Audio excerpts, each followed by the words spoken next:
France Bleu Béarn.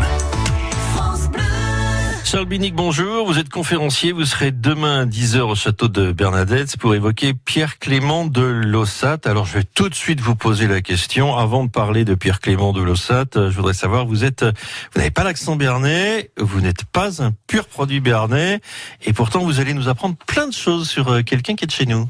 Bonjour. Non, effectivement, je suis pas du tout béarnais. Je suis parisien. Je suis étudiant-chercheur à Sorbonne Université à Paris, où je fais un mémoire de master sur Pierre Clément de Laussac. Mais qu'est-ce qui vous a poussé, vous, le Parisien, à vous intéresser à ce personnage béarnais dont le nom ne parle pas franchement à tout le monde, hein. Pierre Clément de Laussac, c'est pas la star du Béarn. Hein. C'est sûr. Même chez les historiens, les universitaires, c'est pas très connu comme nom. Alors c'est un mélange on va dire de hasard et de curiosité. Hein.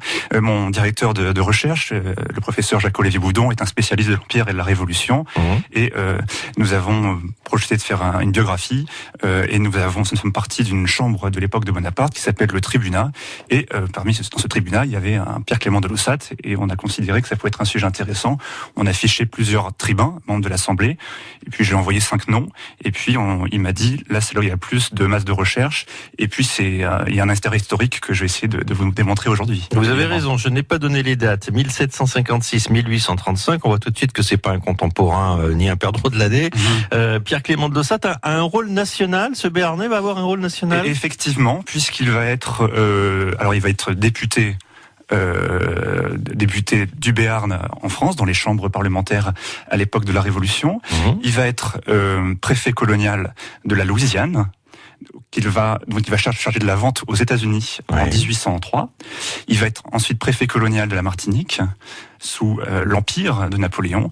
Et à la chute de l'Empire, il est envoyé en Guyane comme administrateur et gouverneur de la Guyane à l'époque de la Restauration du règne de Louis XVIII. C'est un érudit, ce n'est pas le paysan du coin. Hein. Non, absolument pas. Quelle action a-t-il eu envers Pau ? Alors, pour Pau, il y a eu pas mal d'actions, effectivement. Donc c'est une ville dont il est originaire, il y est né en 1756. C'est peut-être pas loin. Ouais. Et c'est un vrai pas loin. Et par exemple, au moment de la préparation des États généraux, il est député par le Béarn, accompagné de l'évêque de l'Escar, qui est le président du grand corps de la noblesse et du clergé du Béarn, également du comte de Gramont. Et Laussac, lui, est président du tiers-état du Béarn. Il s'est envoyé à Versailles auprès de Louis XVI, de son grand ministre Necker, de la cour, pour préparer la convocation de députés béarnais dans le cadre des États généraux de France, ce qui n'est pas rien pour le Béarn, parce que c'est la première fois que le Béarn participe à des États généraux de France. Et ça va être très important puisque ça va symboliser vraiment le fait que le Béarn va se fondre dans le royaume de France, va vraiment compléter l'union de ce territoire qui était un peu à part avec le royaume de France. Alors ça, c'est un des aspects de la conférence que vous allez évoquer demain. Il y en a d'autres. On y vient dans quelques minutes avec vous, Charles Binic, sur France Bleu Béarn. France Bleu Béarn. France Bleu. France Bleu Béarn. Le conférencier Charles Binic sera demain au château de Bernadette à 10h sur réservation, on va en parler. En attendant, il est là avec nous aujourd'hui sur France Bleu Béarn pour Pierre Clément de Laussac, le personnage que l'on étudie, qui est un Béarnais. Alors on a dit on était sous la Révolution française. Hein. Exactement. On est déjà assez loin dans le passé. C'est un Palois, un vrai Palois.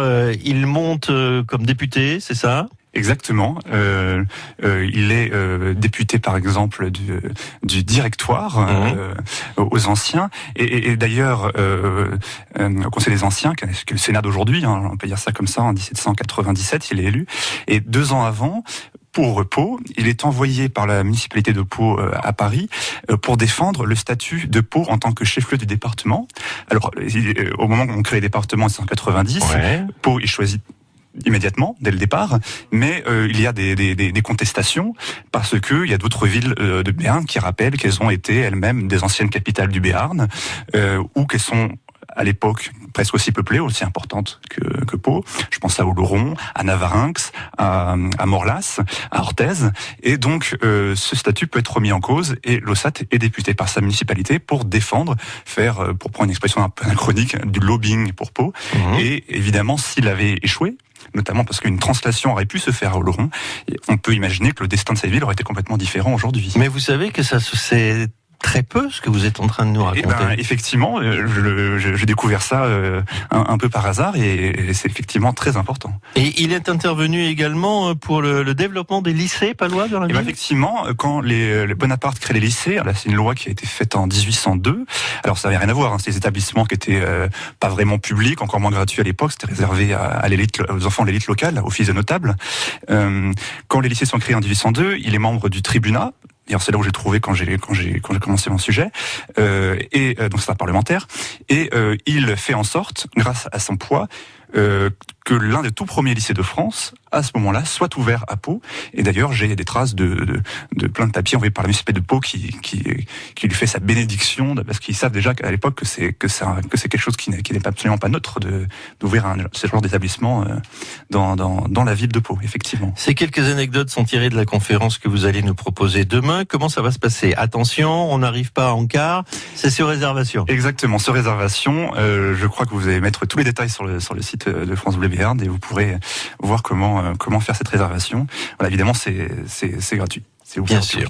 Pierre Clément de Laussat, personnage mal connu et pourtant très important dans le rôle du Béarn, d'une part, le Béarn qui rejoint la France, vous l'avez dit, qui est rattaché à la France, la ville de Pau qui prend son essor, conférence donc demain samedi 10h. Et si on veut savoir plus, Charles Winnick, cette conversation, on peut la réécouter sur le francebleu.fr. Merci beaucoup.